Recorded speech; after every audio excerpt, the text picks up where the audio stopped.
Hi everyone, it's August 30th. My hire and I are back for part 11 of the Pineal. We're eager to get back after such promises made in the last video, part 1 and 2 of 10. Thank you, Andrea. Andrea is painting right now. She has agreed to try this video, try to record and paint at the same time. For in the past, she has not been able to do both, for it takes much of her concentration to do either one. I've asked Andrea to try. Andrea, would you please show your viewers your paper? I don't know if you can see it. Can you see it? I hope so.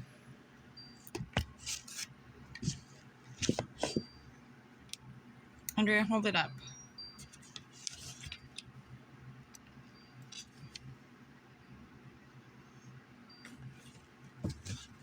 Okay, Andrea, thank you. Sorry. You can continue painting. While Andrea paints, I would like to address the viewers. For those of you eager to come back and hear more, I want to tell you the pleasure that your higher selves are feeling at this moment. For they too long to hear from you as much as you long to hear from them.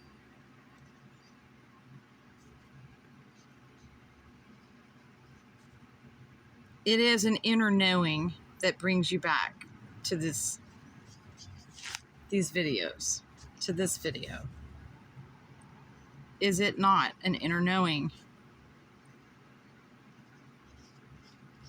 You don't need to answer that because I already know the answer is yes. There is an inner knowing. That spirit within you knows something's going on.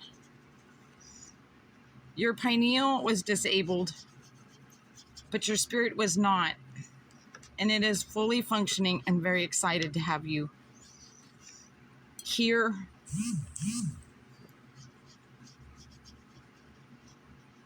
Eager for the potential or the coming of a reunion with your higher through your active pineal.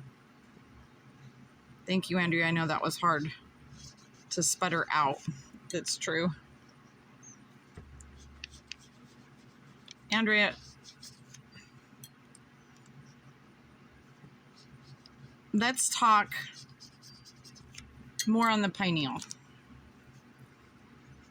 We shall put you forward as as the guinea pig that you are, as to show more evidence, as to show more cause for your viewers to want to activate their own pineals. Stick with us, guys. Andrea, I have just lit you up again. Oh my gosh. Okay, that was super powerful. Right now, Andrea's feeling a bit of roller coaster stomach because the dose was quite high. Stupid. Andrea says it's stupid. Andrea, let's talk about your book for a minute, your painting. Andrea, how do you feel about your artwork now as opposed to 2.5 months ago when you began? Mind you, about, well, it's now 58, 59, 60 paintings for a 25-page book. How do you feel that your art is coming along? it's getting better and better, and that's why I have to keep redoing the first pages when I wasn't so good to align with and match the later paintings, which are good. I'm sorry, Andrea. It's okay. Andrea, prior to you beginning to illustrate your book on your own, being that you had no art skills whatsoever,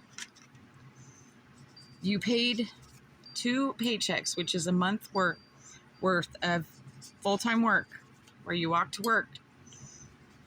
Well, you walked to the bus, but you were still walking 2.3 miles a day to get to work and back. You chose to pay for 1 month of salary to an illustrator to have your book go to market and ease some of your financial burdens, correct? Yes. And what happened with that, Andrea? Well, this illustrator postponed me, put me off, stalled me for almost 4 months till I finally found out where he lived and showed up there, because he was due to give me at least 23 paintings that he said had been finished. And he had nothing for me. It was a complete ripoff, and it was a total loss for me. Andrea, what did you do concerning your book? Well, I put the page descriptions that I had given the illustrator. He did give those back in the binder, and I put the binder away. Andrea, why did you put the binder away? Because it was winter, and I'm just tired of walking. My car had broken beyond repair, and I didn't want to walk in the rain anymore. So I decided that I would put my next pay towards a car. Andrea, that's understandable. At what point did you pick your book back up and decide you were going to do the illustrations? At the point of losing the car that I had, do another unsavory agreement with someone, unsavory in their word. Wait, Andrea, back up. Are you saying that you got burned again? Yes.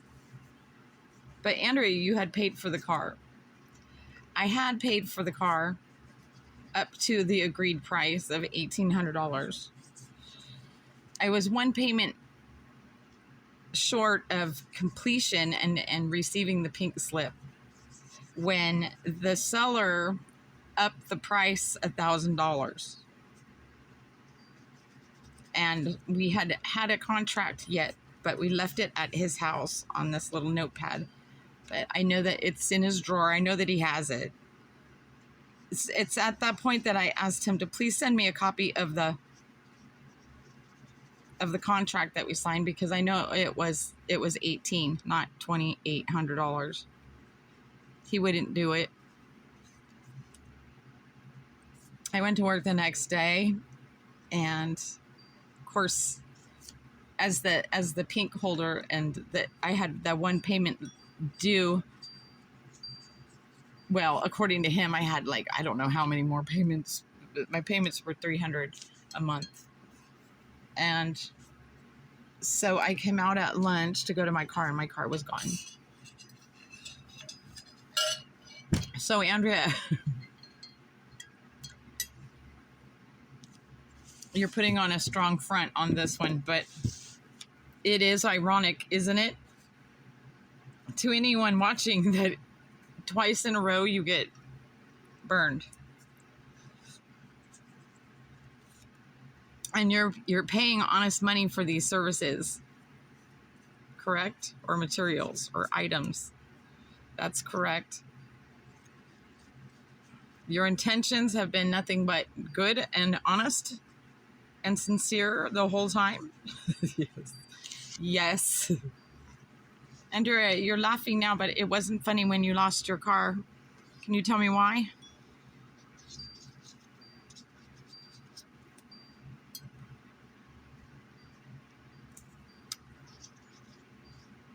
By the time I had lost my car, I had moved from where I was when I originally began working and taking the bus, walking to the bus stop, which was a mile and a half to the college, to catch the bus.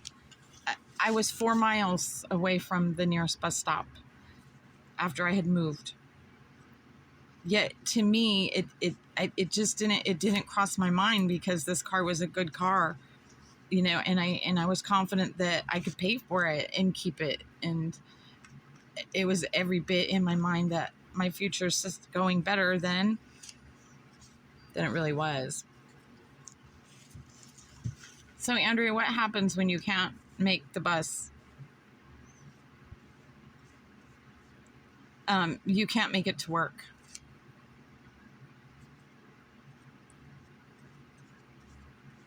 So, Andrea, are you saying that you had to give up your job? As devastating as it was, I did. Andrea, you liked your job? I liked my job in the matter that it took care of me.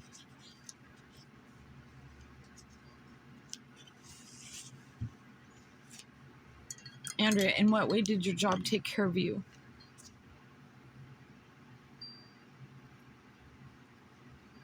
Bear with me, girl. My job took care of me in the way that it takes care of anyone. It pays my rent. It pays for my living expenses, my food, my soap, my shampoo, the gasoline for my car. It pays for my clothes. It pays for me wherever I go. It ensures that I'm going to be okay. Andrea, security is important to you? Of course it is.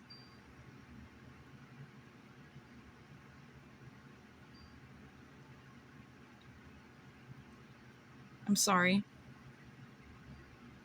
Andrea, keep repeating my voice. I'll jump ahead. And it won't seem to fit, but bear with me anyways.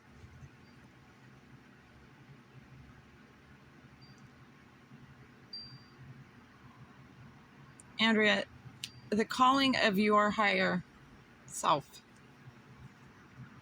is the result in you picking your book back up. Would you agree with that? I would agree with that. Andrea, it wasn't my voice that said this to you. Or I didn't state vocally to you that you need to finish your book. You need to do your book. Rather, Andrea, it was instinct that was pulling you to do it. Is that fair to say? It is fair to say. Andrea, having been able to talk to spirit within, or having known for the time period of a year and a half that you could talk to spirit, did you think it wise, while doing illustrations, that you could ask for the assistance and instruction of those in the higher realms, those artists, let's say Da Vinci, Michelangelo? There are many, many, many artists, unknown artists, cartoon artists. I figured if I could do automatic writing, spirit could help me. Just put it down for me. Andrea, were you going to read them the page descriptions and let them know all the details in the picture that you wanted help drawing? Or how were they to know that what you wanted to see on the picture? Because they're in the higher realms. They already know. They see right through my eyes. They know exactly what it is I'm wanting. They don't need to read the page descriptions, which they probably had already the knowledge of them anyway. Andrea, are you saying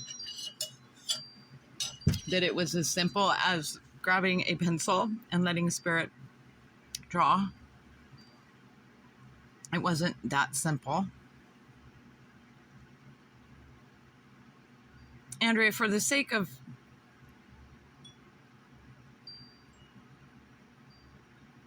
rationalizing, please don't. We're speaking on the pineal and the abilities that it affords a person. Okay, rephrase or ask me that again, because I don't know where I went wrong on that. Andrea, you did struggle with spirit in helping you draw. What was the result of that? Well, I felt like, well, that's cheating anyway, and I was really discouraged and going through a lot in my life. Going through more.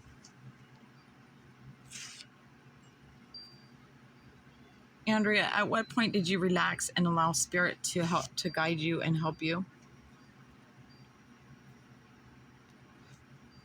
When I hit rock bottom. Andrea, what rock bottom?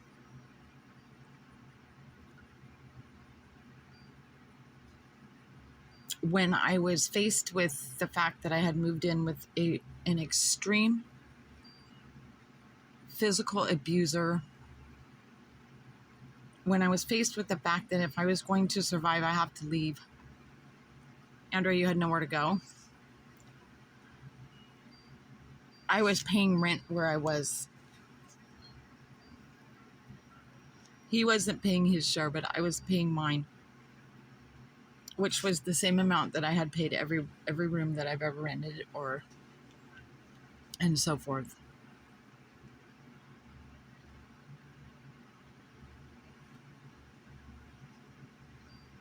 Andrea, what did you do? I called my cousin, Dawn. What did you tell her? No. That's not what happened. My cousin, Dawn, called out of the blue one day and said that she was going to be in town and she wanted to see me. And did she? Yeah, she came to visit. She stayed a night. She stayed 2. All was good there. Nobody beating on you. Not why she was there. Did you discuss with her what you were going through? Yes. Did she invite you to come with her? Yes. And what did you do? I told her to come back in a couple weeks so I could, all of my stuff, so I could store it and get packed and get everything, instead of just leaving on a whim and losing everything that what little I had, everything I had. And did you follow through with that? I did. Nope.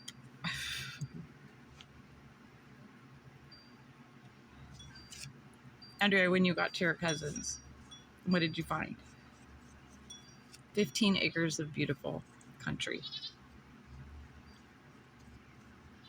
No job I had to be at, other than working the property, which is one of my favorite pastimes, is working outside. I work hard. I have calluses. It is such good therapy for me to be working outside. I found nothing but kindness and opportunity to spend 100% of my time working here and working on my illustrations.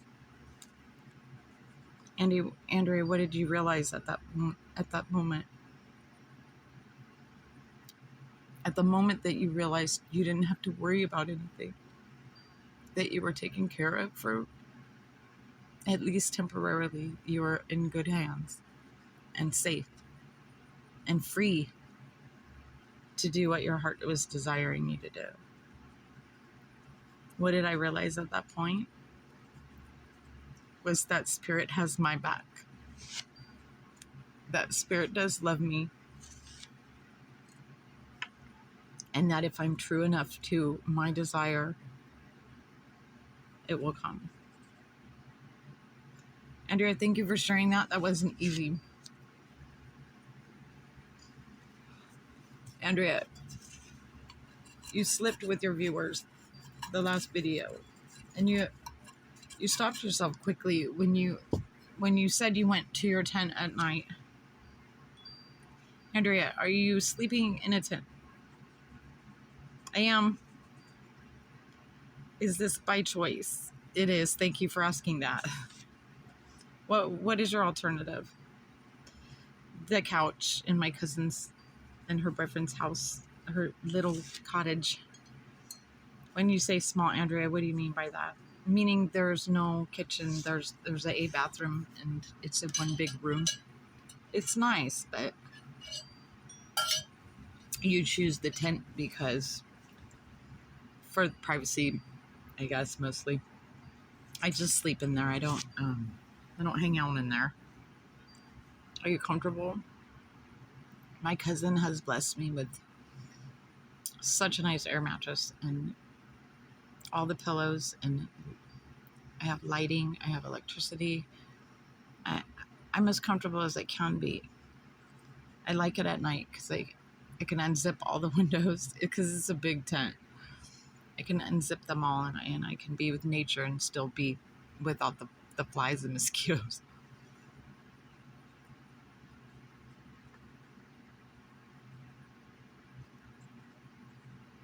Andrea, do you harm yourself when you let...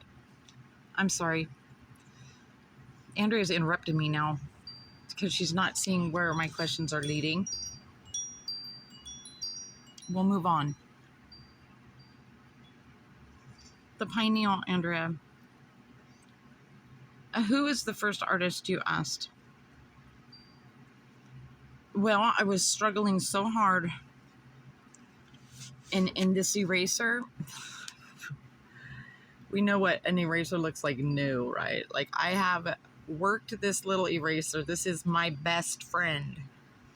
I was just so frustrated in it. So one day I'm out here in the gazebo, which is where I'm at, which is all screened in, and I don't have flies bothering me. And my cousin set up a big table for me, and it's just so beautiful. But, and I just went, ding, why don't I ask Da Vinci, help me? What am I doing wrong? Oh, is he ever dry? I mean, really dry as far as no personality. But what I learned from him was the lines, because I would sketch. And so there'd be like 15 lines where there should be one clean line. And my cousin, she's been helping me edit, which is outline it and stuff on her computer.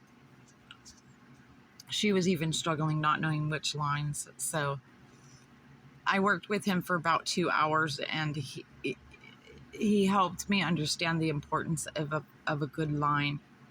Maybe not in the beginning of the sketch, but at the end, there must be one line, not 15 different lines. So I did learn some from that. And through the Pineal, you had a lesson from Da Vinci. Is that my understanding? It is. And you've grown from his lesson. I have. Andrea, why not ask him to paint the picture for you? Because I didn't want Da Vinci's works on my paper. Andrea, I don't understand. I just didn't. And I have my own flavor that I want portrayed, and Da Vinci's isn't it. Oh, I'm sorry, guys. Oh, God, my foot's asleep. My leg is asleep. I'm going to move chairs. I have to change chairs, guys.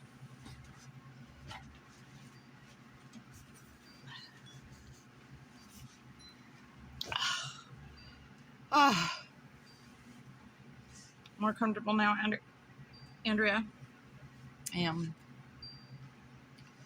So show your viewers one more time your drawing. What is that a drawing of, Andrea? Well, that's PJ in his heart.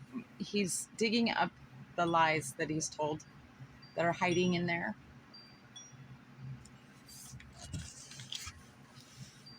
Andrea, did you draw this without the help of spirit?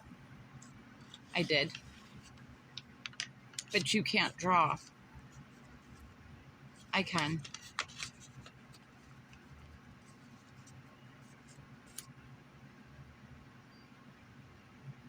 Andrea is a little astonished that she just admitted that she can draw and that she did do these.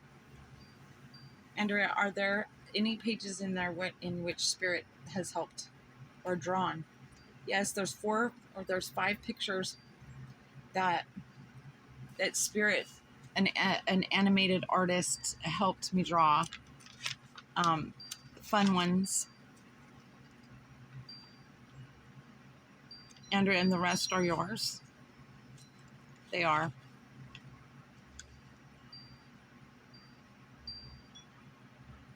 Upon your struggles, spirit is silent. They don't come to you and say, let me help.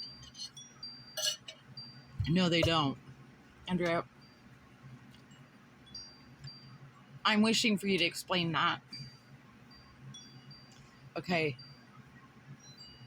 When communicating telepathically, there is a switch. It's an on-off. You open it, you turn it on to open, to be available. Turn it off when you don't wish for communication. Andrea, spirits aren't rude and rush in anyway. There has been a couple times where one has very eager. Andrea, in that case, what do?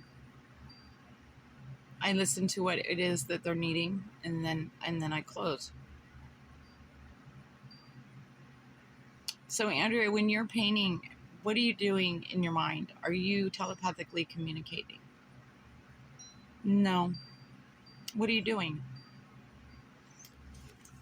I'm setting the magic in the motive. I'm setting the intention for this book to go around the world, to every child around the world. Andrea, why are you doing that? Because I know the good that it does to anybody that reads this. Andrea, what good will come out of reading your book from a child? Okay. They won't carry the shame and guilt of telling a lie. Not only that, but they will have confidence that it's okay to admit a lie and rid yourself of it, to come clean, to make good what wasn't. Andrea, your story does this for every child reading it. How do you know that? Because I was a child. Andrea, you lied as a child? Yes. You were caught by your parents telling a lie as a child? Yes. You were sent to your room, correct? Yes. For how long? I don't know, an hour. And then what? And then they would come to the door or come to my room and tell me that punishment's over. I'm free to go. And nothing was ever discussed again. So what does that leave within you? Well, deep down inside, there is still this mist of guilt and shame of something dirty that I did, and it never left. Henceforth, honesty feels so much better. That is correct. So it is your intentions in your book to to remove this mist of guilt and shame from your readers. Absolutely is my intention. Andrea, you mentioned magic in the motive. I did. Ooh, we're going on 30. I did mention magic in the motive. Andrea, what do you mean by that? Magic in the motive is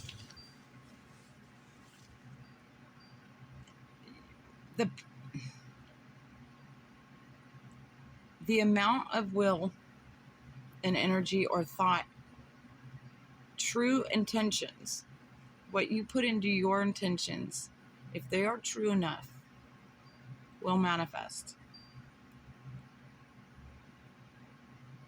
Andrea, your book will circulate around the world, every nation. You know this? I know this. Andrea, tell your viewers how you know this. There's several different reasons why I know this. Please help me out.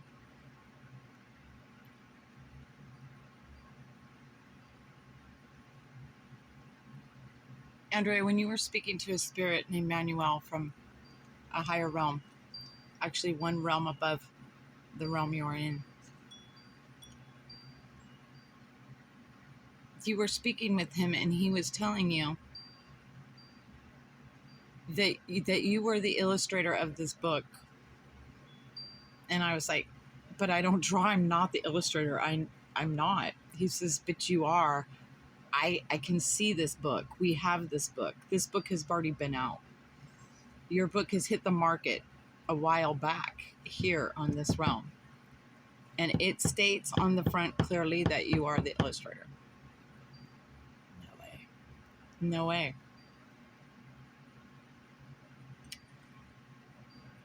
Andrea, even against what he said, you hired an illustrator. Well, yes, I was confident and sure that I cannot draw this. I cannot do this. Andrea, Emmanuel told you what about your book? That it makes record charts in sales. Record charts, all-time history of children's books. Andrea, did you believe him? I did. Why so certain of what one spirit is telling you? Because I know this book in my core being, everything I am, that this book does exactly that.